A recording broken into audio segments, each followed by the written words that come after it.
वट सावित्री कथा।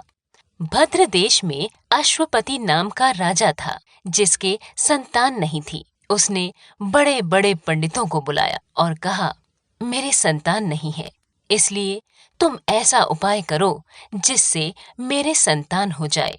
पंडित बोले, भाई, संतान तो तुम्हारे एक पुत्री लिखी है, जो 12 वर्ष की आयु में विधवा हो जाएगी। राजा ने कहा, क्या मेरा नाम नहीं रहेगा?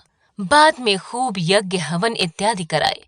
पंडितों ने कहा, उस लड़की से पार्वती की और बरसायत अमावस की पूजा कराना।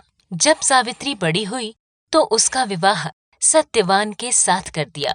सावित्री के सास ससुर अंधे थे, वह उनकी बहुत सेवा करती थी और सत्यवान जंगल से लकड़ी तोड़कर लाया करता था। और सावित्री को मालूम था कि वह जिस दिन 12 वर्ष की होगी, उस दिन उसके पति की मृत्यु हो जाएगी।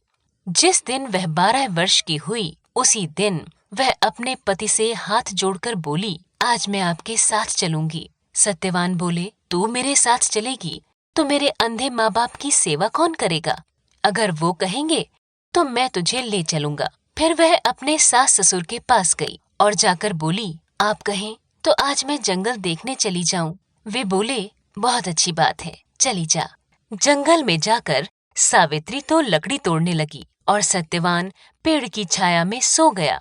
उस पेड़ में सांप रहा करता था। उसने सत्यवान को डस लिया। वह अपने पति को गोदी में लेकर रोने लगी। तभी महादेव और पार्वती जी वहां से होकर जा रहे थे। उसने उनके पैर पकड़ लिए और बोली, मेरे पति को जिंदा कर दो। वे बोले, आज बरसायत अमावस है, उसकी तू पूजा करेगी तो तेरा पति जिंदा हो जाएगा।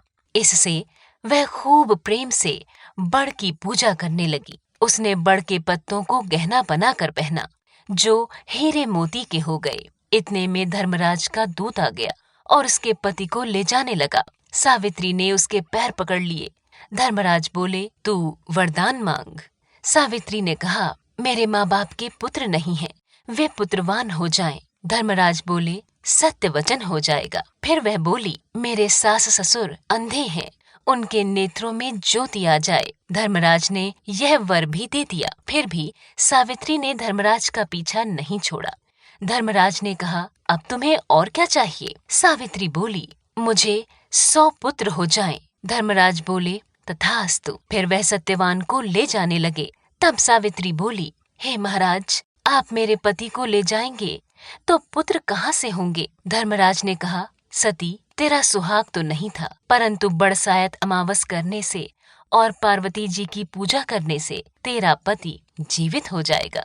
सारी जगह ढिंढोरा पिटवा दिया और कहने लगे कि ज्येष्ठ की अमावस आएगी, तब बड़ की पूजा करना और बड़ के पत्तों को गहना बनाकर पहनना और बायना निकालना। हे महाराज, जैसे बरसायत अमावस ने सावित्री को सुहाग दिया, उसी प्रकार सबको देना। जो भी इस कहानी को कहता सुनता है, उसकी सब मनोकामना पूर्ण होती है। बरसायत अमावस को वट सावित्री व्रत और वस अमावस भी कहते हैं।